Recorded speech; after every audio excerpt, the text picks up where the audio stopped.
నమస్కారం, news vision కు స్వాగతం. ముందుగా వార్తల్లోని ముఖ్యాంశాలు.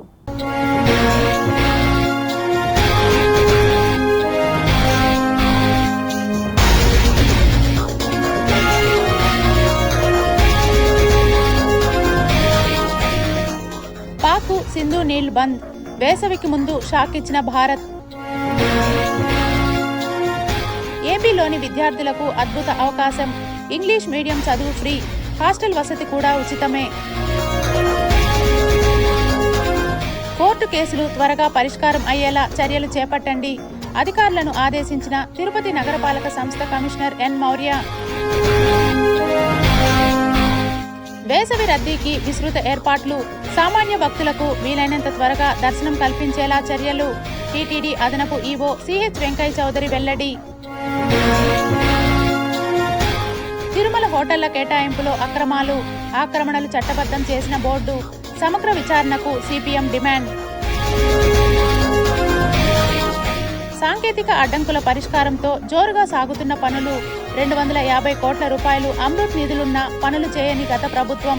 వేసవికంతా చిత్తూరుకు అడవిపల్లె నీళ్లు.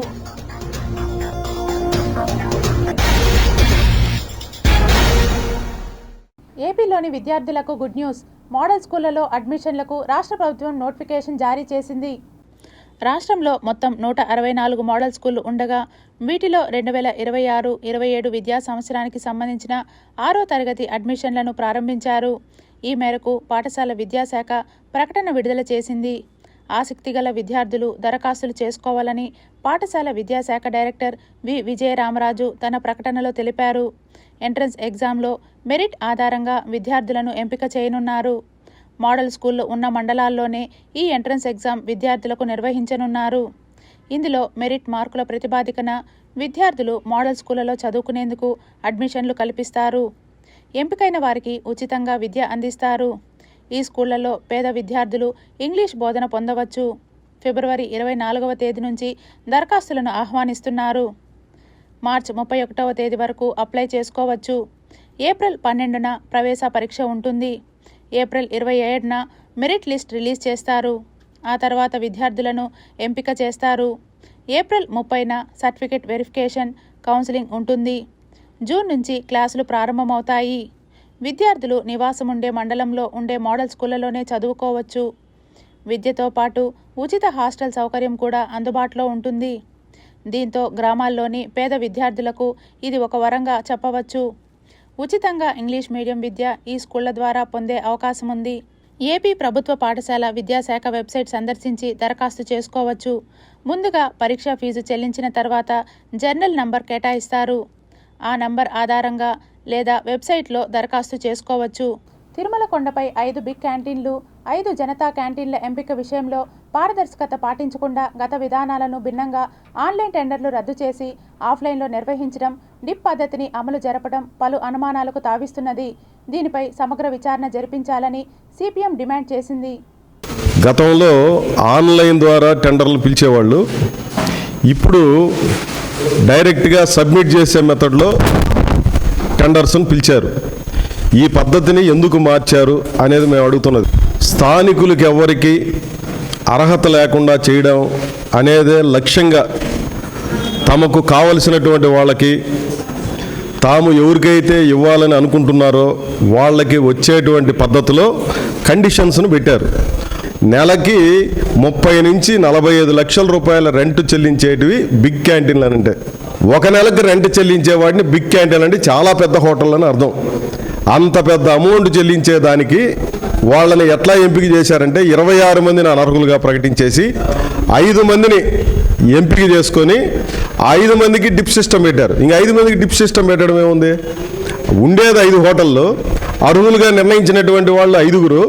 ఆ 5 మందికి ఎవరికి ఎక్కడ బిగ్ హోటల్ అనేదాన్ని డిప్ సిస్టంలో పెట్టారు. ఇది 8 నెలల నుంచి సాగుతున్నటువంటి ఒక తంతు. తిరుమల కొండ మీద ఆ 5 హోటళ్ళు ఈరోజు దాకా తెరవలేదు. ఇంకొక జనతా హోటళ్ళు 5 తెరవలేదు. 10 హోటళ్ళు 8 నెలలుగా ఫంక్షనింగ్ లేని కారణంగా 16 కోట్ల రూపాయల నష్టం జరిగింది టీటీడీకి. దీనికి ఎవరిది బాధ్యత అనేది మొదటి ప్రశ్న నేను వేస్తున్నది. టీటీడీ బోర్డు బాధ్యత తీసుకుంటుందా? టీటీడీ ఉన్నతాధికారులు బాధ్యత తీసుకుంటారా?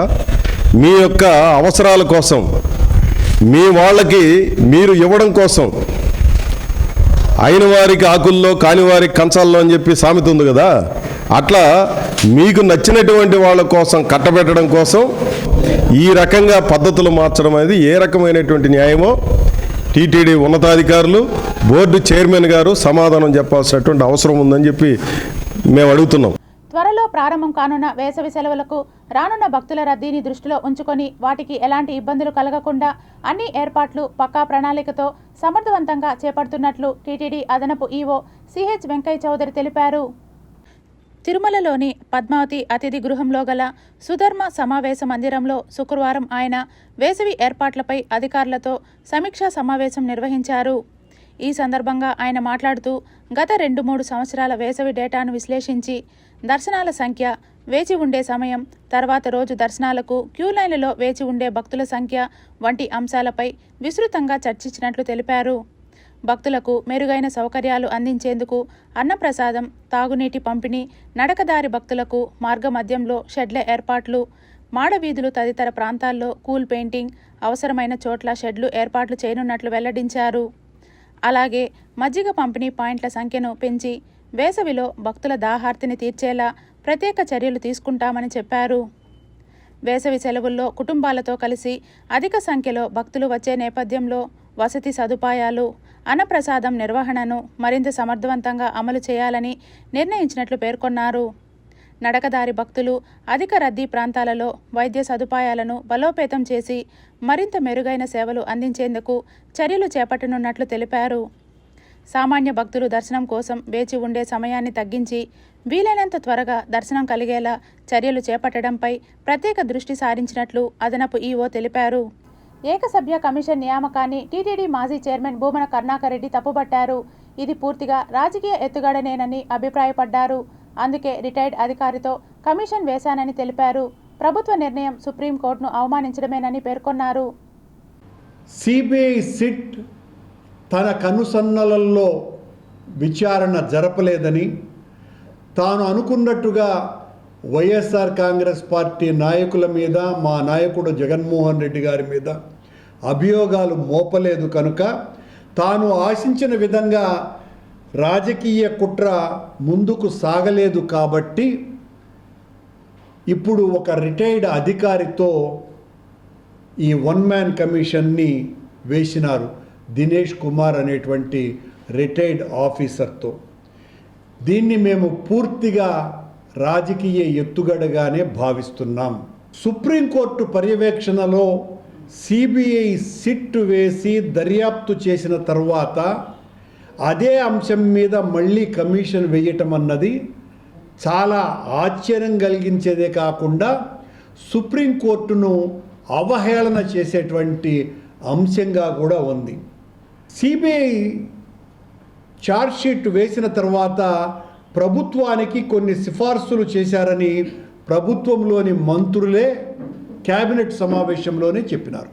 తిరుపతి పట్టణ ప్రణాళిక విభాగంలో ఉన్న కోర్టు కేసులు త్వరగా పరిష్కారం అయ్యేలా చర్యలు చేపట్టాలని నగరపాలక సంస్థ కమిషనర్ ఎన్ మౌర్య అధికారులను ఆదేశించారు. కోర్టు కేసుల పరిష్కారం, బీపీఎస్, ఎల్ఆర్ఎస్ దరఖాస్తులపై శుక్రవారం పట్టణ ప్రణాళిక విభాగం అధికారులతో కమిషనర్ సమావేశం నిర్వహించారు.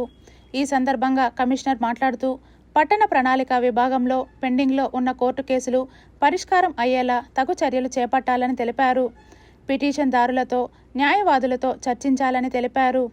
గౌరవ హైకోర్టు ఆదేశాలు త్వరగా అమలయ్యేలా చర్యలు చేపట్టాలని ఆదేశించారు. బీపీఎస్, ఎల్ఆర్ఎస్ దరఖాస్తులను అధికారులు క్షేత్రస్థాయిలో పరిశీలించి పరిష్కరించాలని అధికారులను ఆదేశించారు. ఈ సమావేశంలో డీసీపీ ఖాన్, ఏసీపీలు పార్వతీప్రియ, మూర్తి, సర్వేయర్ కోటేశ్వరరావు, టీపీబీఓలు మధు, వంశీ, సురేంద్ర తదితరులు పాల్గొన్నారు. భారతీయ జనతా పార్టీ రాయలసీమ జోనల్ స్థాయి జనతా వారధి కార్యక్రమంలో భాగంగా బీజేపీ నాయకులు లంకా దినకర్ తిరుపతిలోని భారతీయ జనతా పార్టీ కార్యాలయంలో అర్జీదారుల నుండి వినతులను స్వీకరించి త్వరితగతిన పరిష్కారానికి తన వంతు కృషి చేస్తానని హామీ ఇచ్చారు. న్యాయం సత్వరంగా జరిగేటటువంటి దానికి ప్రయత్నం చేయటం, సానుకూలంగా ఇక ప్రజలకి జరుగుతున్నటువంటి ఇబ్బందులను నెరవేర్చడానికి ఈ వారధి కార్యక్రమము చాలా చక్కగా ఉపయోగపడుతుంది అనటానికి ఇది ఒక ఉదాహరణ. ఈరోజు ఇక్కడికి వచ్చే లోపల ఎవరెవరికి ఏ సమస్యలు ఉన్నాయో వారిని ఈ జిల్లాకి సంబంధించి ముఖ్యంగా ఈ తిరుపతి ప్రాంతానికి సంబంధించినటువంటి వారిని ముందుగానే వాళ్ళందరినీ సమయత్తపరచడం, వారిని ఇక్కడికి తీసుకురావటం, వచ్చినటువంటి వారితోటి వారి సమస్యలకి సంబంధించినటువంటి అర్జీలు ఏవైతే ఉన్నాయో వాటిని మాకు ఇవ్వటం, వెంటనే అధికారులతో మాట్లాడేటటువంటి విధంగా కార్యాచరణ తీసుకోవటం ఒక మంచి ఒరవడి అన్నమాట. ఇది రాజకీయాల్లో ఏదో తూతూ మంత్రంగా మనము ప్రజలకి మేలు చేస్తున్నాం అనేటటువంటి విధంగా జనాలకి కనబడినట్లే కాకుండా వాస్తవంగా ఫలితాల దిశగా ప్రజల సమస్యను తీర్చడానికి వారధి లాంటి ఈ కార్యక్రమాలు చాలా చక్కగా ఉపయోగపడతాయి అనేదానికి ఒక చక్కటి ఉదాహరణ ఇవాళ మీరే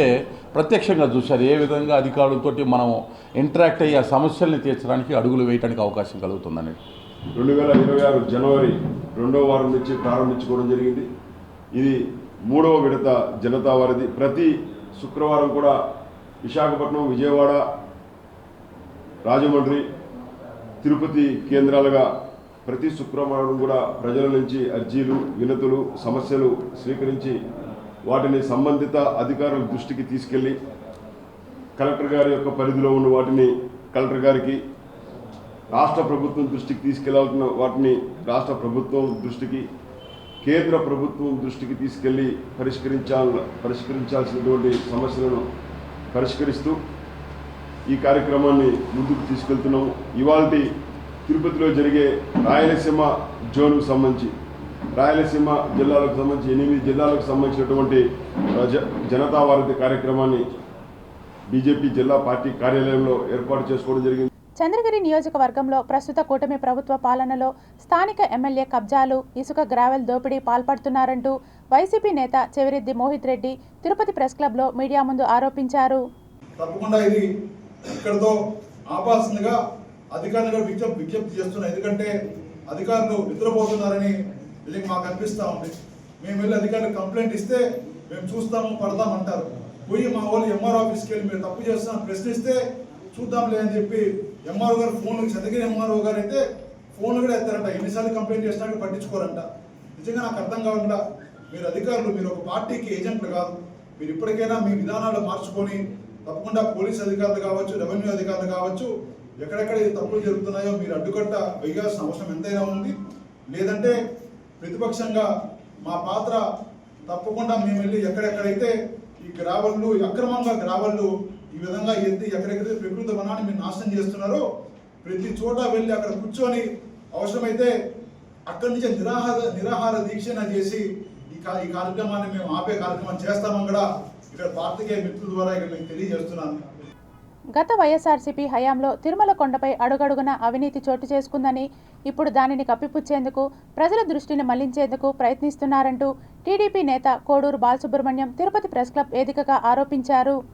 మీరు దేవుడి ఫోటోలు తీసుకొని దేవుడిని సచివాలయం లోపల తీసుకెళ్లి అక్కడ సెక్రటరియట్లో మొత్తం బూట్ కాల్తో వేసుకొని దేవుడి పటం మీరు ఊరేగింపు మరి తీసుకెళ్తారా? అసలు మీకు ఎంత ధైర్యం అని అడుగుతున్నాం. మీరు హిందూ మనోభావాలను దెబ్బతీసే విధంగా ఈరోజు మీరు నడుచుకుంటున్నారు. హిందువులంటే పడదా మీకు? మా మనోభావాలు అక్కర్లేదా మీకు? మా ఓట్లు అక్కర్లేదా మీకు? వైఎస్ఆర్సీపీ పార్టీ ఎక్కడైనా ఏమన్నా ఒక సీక్వెన్స్ డైలాగ్ పెట్టుకున్నారు. దేవుడు ఇట్లా ఎందుకు చేశారంటే తగ్గేదే లేదు. దేవుడు లడ్డు ఎందుకు కల్తీ చేశారంటే తగ్గేదే లేదు. దేవుడికి అపచారం చేశారా అంటే రప్ప అంటున్నారు. దేవుడు జోలికి వస్తే పోతారా, నాశనం అయిపోతారు అని చెప్తుంటే కూడా దానికి కూడా రప్ప లేకపోతే తగ్గేదే లేదు. ఈ 2 డైలాగులు నేర్చుకొని ప్రజలందరూ కారు నుంచి ఊసేలా ఉన్నారు. నిన్న ప్రెస్ మీట్ చూసాం. ఆయన తెలుగు చక్కగా రాదు, ఇంగ్లీష్ చక్కగా రాదు, హిందీ చక్కగా రాదు, కానీ ఆయన ఫస్ట్ క్లాస్ స్టూడెంట్. ఆయన ప్రేరేపిస్తే కాదా వీళ్ళందరూ ఈ దేవుడి బొమ్మ తీసుకొని గుట్కాలతో నడవలేదా? దీనికి అంతటి కారణం ఎవరైనా అడుగుతున్నాం సూటిగా. ఎండాకాలం వస్తోందంటే చాలు చిత్తూరు ప్రజలు ట్యాంకర్ల చుట్టూ తిరగాల్సి వస్తోంది. సమస్య శాశ్వత పరిష్కారానికి 2016లో మొదలైన ఆలోచన 2018 నాటికి అడవిపల్లె రిజర్వాయర్ పథకంగా రూపుదిద్దుకుంది. మధ్యలో 5 ఏళ్ల పాటు గత ప్రభుత్వం నిర్లక్ష్యానికి గురైన ఈ పథకం మళ్లీ కూటమి అధికారంలోకి రావడంతో ముందుకు కదిలింది. వచ్చే వేసవికి చిత్తూరు ప్రజల దాహార్తి తీర్చేలా పనులు వేగంగా సాగుతున్నాయి. కరువు ప్రాంతంగా ఉన్న చిత్తూరులో తాగునీటి కోసం వేసవి రాకముందే ట్యాంకర్లపై ఆధారపడాల్సిందే. గతంలో టీడీపీ అధికారంలో ఉన్నప్పుడు ఎన్టీఆర్ జలాశయాన్ని నిర్మించింది. ఎక్కువ ప్రాంతాల్లో భారీగా వర్షాలు కురిస్తే వాగుల ద్వారా వచ్చే వరదతో జలాశయం నిండేది. ఒకసారి నిండితే నగరంలోని బోర్లతో పాటు జలాశయం నీటిని ఏడాది వరకు చిత్తూరుకు సరఫరా చేసేవారు. ఒకవేళ సమృద్ధిగా వర్షాలు కురవకుంటే ట్యాంకర్లపై ఆధారపడాల్సిందే.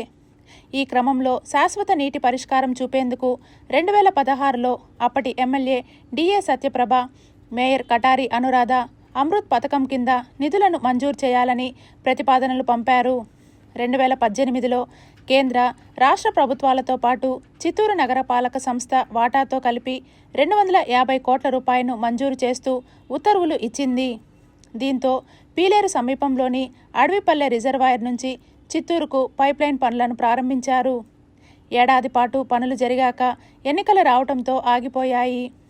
2018లో పనులు ప్రారంభించిన కొన్ని అనుమతులు తీసుకోలేదు. అడవిపల్లె రిజర్వాయర్ కింద 8 ఎకరాల ఆయకట్టు ఉంది. ఆ భూములకు సంబంధించి ఇరిగేషన్ శాఖ అనుమతి ఇవ్వాలి. పీలేరు నుంచి చిత్తూరు వరకు రోడ్ కటింగ్ చేసి పైప్లైన్ వేయాలి. దీనికి గాను హైవే, నేషనల్ హైవే, పంచాయతీరాజ్ శాఖల అనుమతులు పెండింగ్లో ఉన్నాయి. దామల చెరువు సమీపంలో నిర్మించనున్న వాటర్ ట్రీట్మెంట్ ప్లాంట్కు అనుమతి రావాలి. 2024లో కూటమి అధికారంలోకి వచ్చాక మళ్లీ ఈ పనుల్లో కదలిక వచ్చింది. పెండింగ్ అనుమతులపై చిత్తూరు నగరపాలక సంస్థ అధికారులు కలెక్టర్ సుమిత్ కుమార్, ఎమ్మెల్యే గురజాల జగన్మోహన్కు నివేదిక అందించారు. వీరు అధికారులతో పలుమార్లు చర్చించి సమస్యలను క్లియర్ చేయడంతో పైప్లైన్లు పనులు జోరుగా సాగుతున్నాయి. వచ్చే సమ్మర్ నాటికి అడవిపల్లె రిజర్వాయర్ నీటిని చిత్తూరుకు తీసుకొచ్చేలా పనులు చేస్తున్నామని నగరపాలక సంస్థ డిఈఈ పుష్పగిరి నాయక్ తెలిపారు. అడవిపల్లె రిజర్వాయర్ నుంచి గ్రావిటీ ద్వారా పైప్లైన్లలో దామల చెరువు వద్ద నిర్మించనున్న వాటర్ ట్రీట్మెంట్ ప్లాంట్కు నీటి సరఫరా చేస్తారు. అక్కడ శుద్ధి చేశాక చిత్తూరుకు చేరుతుంది. నగరంలో ఇప్పటికే ఉన్న కట్టమంచి, సంతపేట, కొంగారెడ్డిపల్లె, కొండమిట్ట, దుర్గానగర్ కాలనీ, కైలాసపురం ట్యాంకులను నింపుతారు. ఆయా ట్యాంకుల నుంచి సమీపంలో ఉండే కాలనీలకు నీటి సరఫరా చేస్తారు. గ్రంథాలయాలు అనేది జ్ఞానాన్ని పెంపొందించేటువంటి విజ్ఞాన భాండాగారాలుగా పిలువబడుతున్నాయని చైర్మన్ రెడ్డివారి గురువారెడ్డి అన్నారు. తిరుపతి ఎయిర్ బైపాస్ రోడ్లోని ప్రథమ శ్రేణి గ్రంథాలయంలో ఏర్పాటు చేసిన విలేకరుల సమావేశంలో చైర్మన్ రెడ్డివారి గురువారెడ్డి మీడియాతో మాట్లాడుతూ గ్రంథాలయాలకు విచ్చేసిన పాఠకులకు ఎటువంటి అసౌకర్యాలు కలగకుండా మెరుగైన అత్యాధునిక వసతులతో సేవలు అందించేందుకు తాను కృషి చేస్తానని ఈ సందర్భంగా ఆయన తెలిపారు. ముఖ్యంగా ఆంధ్రప్రదేశ్ రాష్ట్ర ముఖ్యమంత్రి నారా చంద్రబాబు నాయుడు కాలం కన్నా వేగంగా మారుతున్న సాంకేతిక యుగాన్ని అందిపుచ్చుకొని రాష్ట్ర వ్యాప్తంగా ఉన్న అన్ని గ్రంథాలయాలను డిజిటలైజేషన్ చేసే ప్రక్రియ చేయనున్నట్లు తెలిపారు. మండల నగర జిల్లా ప్రథమ, ద్వితీయ, తృతీయ అన్ని శ్రేణులను గ్రంథాలయాలను అభివృద్ధి బాటలో నడిపిస్తానని పేర్కొన్నారు. పోటీ పరీక్షలకు అవసరమైన పుస్తకాలను పాఠకులకు అందుబాటులోకి తీసుకురాబోతున్నామని, కాంపిటేటివ్ ఎగ్జామ్స్లో పాల్గొని పరీక్షలలో ఉత్తీర్ణత సాధించి భావి భారత పౌరులుగా నిలవాలని ఆకాంక్షించారు. పాఠకులు పుస్తక పఠనం వైపు మొగ్గు చూపే విధంగా ఆలోచన చేసి ఒక రూపకల్పనతో ముందుకు పోతున్నామని, గ్రంథాలయాల అభివృద్ధే లక్ష్యంగా పనిచేస్తూ మరిన్ని సేవలు తీసుకురాబోతున్నామని అన్నారు. గౌరవ ఐటీ విద్యాశాఖ మంత్రి లోకేష్ గారి సారథ్యంలో ఈ యొక్క డిజిటలైజేషన్ కూడా తీసుకురావాలనే లక్ష్యంతో పనిచేయాలన్న ఆలోచనతో ముందుకు పోతా ఉన్నాం. దానికి నిదర్శనమే మొన్నటి మాసంలో 30వ తారీఖున గౌరవ ముఖ్యమంత్రి నారా చంద్రబాబు గారు ప్రాతినిధ్యం వహిస్తున్నటువంటి కుప్పం నియోజకవర్గంలోనే దాతల సహకారంతో డిజిటలైజేషన్ లైబ్రరీగా రూపకల్పన చేసి దాన్ని ప్రారంభించినటువంటి మహానుభావుడు నారా చంద్రబాబు నాయుడు గారు. దానిలో నేను కూడా పాల్గొనే అవకాశం కలిగించడం నా పూర్వజన్మ సుకృతంగా భావిస్తూ ఉన్నా. మరి ఈరోజు ఉన్నటువంటి పరిస్థితుల్లో ఉమ్మడి జిల్లాలో చెస్ వసూళ్లు అనేది పంచాయతీ కావచ్చు, మున్సిపాలిటీ కావచ్చు, కార్పొరేషన్ నుంచి 8% సెస్ యొక్క గ్రంథాలయాలకు రావాల్సిన అవసరం ఉంది. అది ఒక అవుట్స్టాండింగ్గా సుమారు 40 కోట్ల వరకు పెరుగుపోవడం జరిగింది. అంతర్జాతీయ మాతృభాషా దినోత్సవం సందర్భంగా తిరుపతిలోని యూత్ హాస్టల్లో తిరుపతి జిల్లా రచయితల సంఘం ఆధ్వర్యంలో కవి సమ్మేళనం నిర్వహించారు. మాతృభూమిని, మాతృమూర్తిని, మాతృభాషను ఎందుకు మరవకూడదంటే శ్రీలంకలో, లంకలో రాముడు లంకను జయించిన తర్వాత లక్ష్మణుడు చెప్తాడు, ఇది సువర్ణ లంక, ఇక్కడే ఇంకా కొద్ది కాలం ఉందామని. అప్పుడు రాముడు చెప్పిన మాట, జననీ జన్మభూమిచ్చ స్వర్గాదపి గరియసి. ఎక్కడున్నా కానీ ఏ పని చేస్తున్నా కానీ మాతృభూమిని మాత్రం మరవకూడదు అంటారు.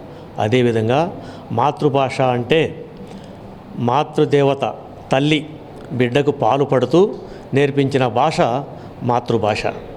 ఇంకొకటి, అసంకల్పితంగా అపాయం జరిగినప్పుడు, అవసరం వచ్చినప్పుడు వెంటనే మన నోటి నుంచి వచ్చే భాష మాతృభాష.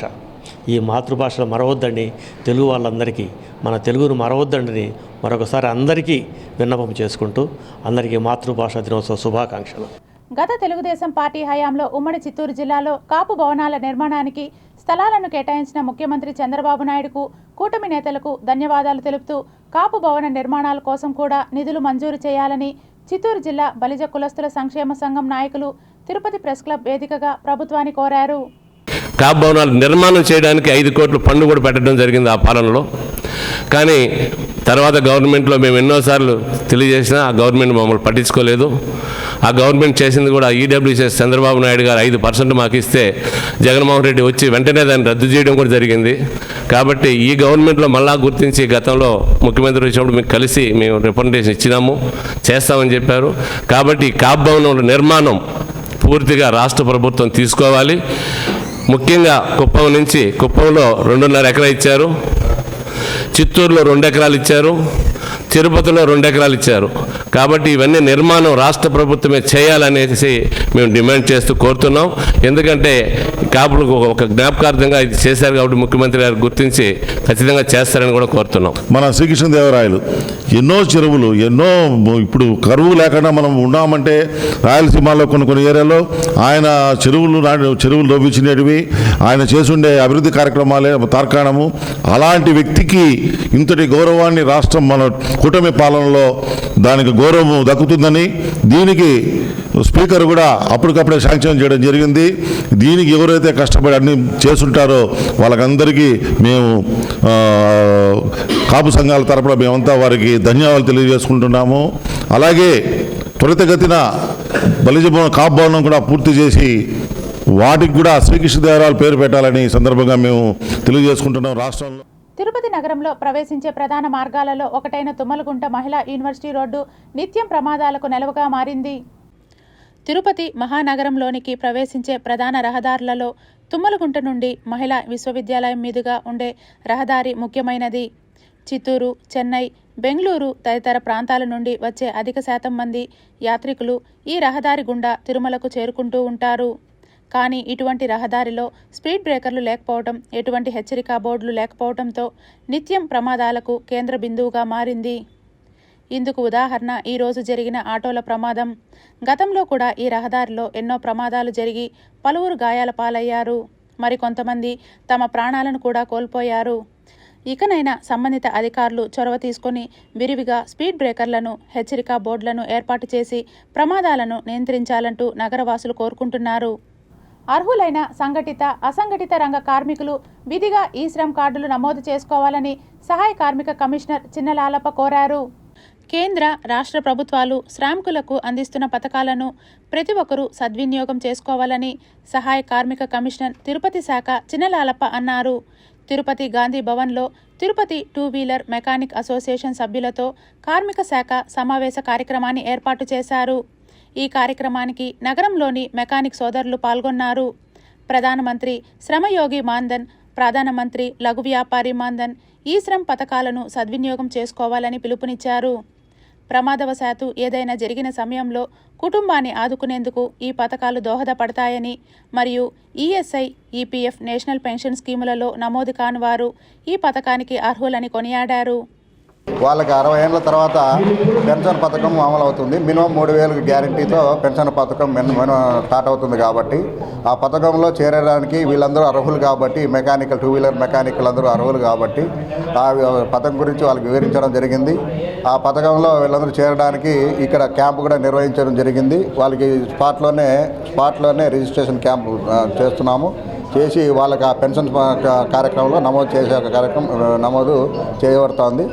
లేబర్ కమిషన్ గారిని అందరినీ సారోలు లేబర్ ఆఫీసర్లు అందరినీ కూడా పిలిపించుకొని సారోలు చేతి రిక్వెస్ట్ చేసుకొని మాకు ఏమేమి పథకాలు వస్తాయో కొత్తగా ఇంత ముందుగా బీఓసీ కార్డులు అవన్నీ వచ్చినాయి, ఆ ఇన్సూరెన్స్ అని కూడా ఫ్రీగా ఇప్పుడు చేస్తాను కాబట్టి అవన్నీ కూడా మాకు కావాలి సార్ అని చెప్తే సారోలు మా దగ్గరికే ఇక్కడికే యూనియన్ కాడికే వచ్చి మాకంతా కూడా సభ్యులు అందరూ కూడా చేసినారు. మాకు చాలా సంతోషంగా ఉంది. ప్రభుత్వ ఆసుపత్రుల్లో మౌలిక సదుపాయాలను మెరుగుపరచడం ద్వారా పేద ప్రజలకు మెరుగైన వైద్యం అందించాలనే లక్ష్యంతో స్థానిక ప్రాథమిక ఆరోగ్య కేంద్రానికి కీలకమైన ఎలక్ట్రానిక్ వైద్య పరికరాలను అందజేశామని ఎస్బీఐ రీజనల్ మేనేజర్ శ్రీనివాస్ అన్నారు. ఈ కార్యక్రమంలో ప్రాథమిక వైద్యాధికారి చక్రపాణి, బ్యాంకు సిబ్బంది పాల్గొన్నారు. ఇది జనరల్గా భారతీయ స్టేట్ బ్యాంక్ అంటే సామాన్య ప్రజలందరూ ఏమనుకుంటారంటే లోన్లు ఇస్తారు, అప్పులు ఇవ్వడం, డిపాజిట్లు తీసుకోవడం అదొకటే అనుకుంటారు. అది మా ప్రైమరీ బిజినెస్ యాక్టివిటీ. వాటిలో భాగంగా స్టేట్ బ్యాంక్ ఆఫ్ ఇండియా ఒక ఫౌండేషన్ అన్నది ఏర్పరిచి ఆ ఫౌండేషన్ ద్వారా సామాజిక కార్యక్రమాలు మాకు వచ్చిన లాభంలో ప్రతి సంవత్సరం కొంత మొత్తం ఈ సామాజిక సేవా కార్యక్రమాలకు వినియోగించడం జరుగుతుంది. అలాగే రకరకాల స్కూల్స్లో ఫ్యాన్లు, ఎక్విప్మెంట్స్ అవన్నీ ఇవ్వడం కానీ, లేకపోతే ఎక్కడైనా పెద్ద పెద్ద ఇన్స్టిట్యూట్స్లో కానీ, టెంపుల్స్లో కానీ, వెహికల్స్ కానీ, ఇక్కడ మన తిరుపతిలో స్విమ్స్లో ఎక్విప్మెంట్స్ కానీ, ఐఐటీలో వీటికి కానీ, అంబులెన్స్లు కానీ రకరకాలుగా ఇవ్వడం జరుగుతుంది. ఎక్కడ ఏ అవసరం ఉంటాయో, ప్రజలకు ఏ అవసరం ఉంటాయో. టీటీడీ సర్వీస్ ఆర్గనైజేషన్స్ ఫెడరేషన్ కార్మికుల సమస్యలను పరిష్కరించకపోతే మార్చి 16, 17, 18 తేదీలలో శాంతియుత ధర్నా, రిలే నిరాహార దీక్షలకు టీటీడీ పరిపాలనా భవనం ముందు చేపడతామని టీఎన్టీయూసీ నాయకులు తిరుపతి ప్రెస్ క్లబ్ వేదికగా తెలియజేశారు. అయితే మరి కొత్తగా ఈవో గారు వచ్చారు, ఆయనమ్మ వచ్చిన వెంటనే మేము ఇలా చేస్తే ఆయన అవగాహన కావాలి కదా. అది ఒకటి, తిరుమలలో తెప్పోత్సవాలు ఒకటి, మళ్ళీ వెల్ఫేర్ అధికారి వాళ్ళ ఫాదర్ ఎవరు చనిపోయారంట, అందువల్ల సంక్షేమ అధికారే లీవ్లో ఉన్నాడు. ఈ 3 కారణాల వల్ల ఆయనకు ఫోన్ చేసి అడిగాము వెల్ఫేర్ అధికారిని, అయ్యా ఇది పరిస్థితి, నా పొజిషన్, నేను కూడా ఊర్లో లేను, ఇలా ఉందని చెప్పడం జరిగింది. అయితే ఫైల్ ప్రాసెస్లో ఉంది, మీ సమస్యలు పరిష్కారం చేస్తానని ఆయన హామీ ఇచ్చారు, కానీ రిటర్న్గా మాకు ఇవ్వలేదు. అందువల్ల 15 రోజుల లోపల కానీ మా సమస్యల పరిష్కారం కాని పక్షంలో ఈ నెల రేపు 16వ తేదీని మేము డేట్ కూడా ఇచ్చాం. మేము ఆ డేట్లో కంపల్సరీగా మేము నిరాహార దీక్షలు, రిలే నిరసన చేస్తాము. ఇప్పుడు కూడా మేము అడుగుతున్నామంటే మా కొత్త సమస్యలు అడగట్లే, మాకు ఇదివరకు హామీ ఇచ్చినటువంటి టీటీడీ లైసెన్స్ పోర్టర్స్ ఉన్నారు, లైసెన్స్ పోర్టర్స్ని ఇదివరకు ఉడికినీళ్ళు కాస్తున్నారు, యాత్రికులు సప్లై చేస్తారని మీకు తెలుసు.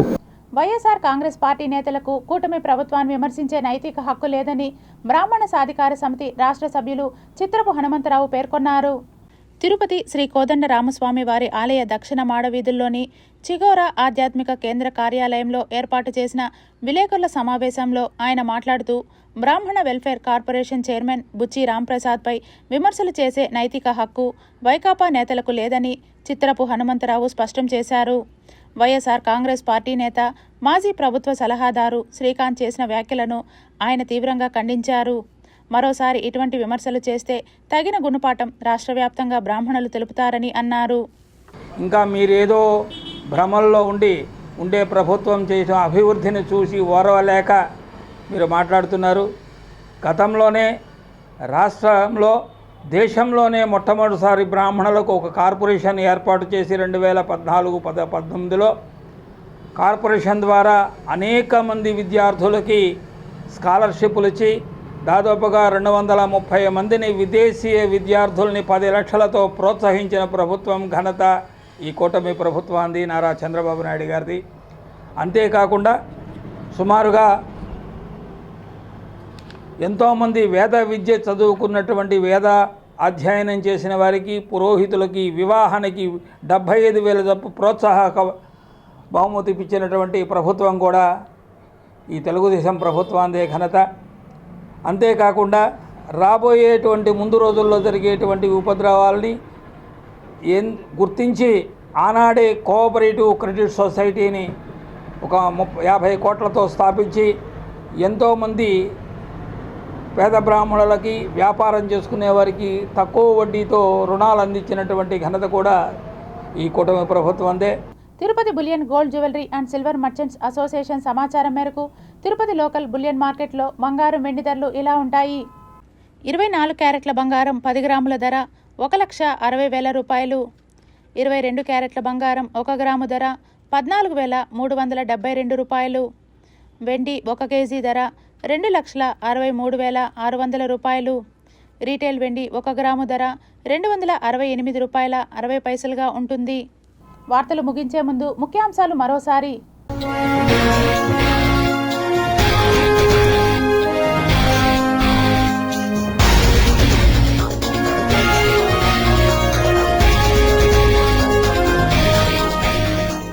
పాక్ సింధు నీళ్లు బంద్, వేసవికి ముందు షాక్ ఇచ్చిన భారత్.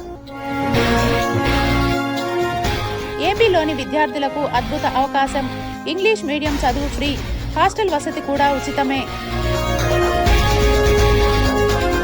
కోర్టు కేసులు త్వరగా పరిష్కారం అయ్యేలా చర్యలు చేపట్టండి, అధికారులను ఆదేశించిన తిరుపతి నగరపాలక సంస్థ కమిషనర్ ఎన్ మౌర్య. వేసవి రద్దీకి విస్తృత ఏర్పాట్లు, సామాన్య భక్తులకు వీలైనంత త్వరగా దర్శనం కల్పించేలా చర్యలు. టీటీడీ అదనపు ఈవో సిహెచ్ వెంకయ్య చౌదరి వెల్లడి. తిరుమల హోటళ్ల కేటాయింపులో అక్రమాలు, ఆక్రమణలు చట్టబద్ధం చేసిన బోర్డు, సమగ్ర విచారణకు సిపిఎం డిమాండ్. సాంకేతిక అడ్డంకుల పరిష్కారంతో జోరుగా సాగుతున్న పనులు, 250 కోట్ల రూపాయలు అమృత్ నిధులున్న పనులు చేయని గత ప్రభుత్వం. వేసవికంతా చిత్తూరుకు అడవిపల్లె నీళ్లు.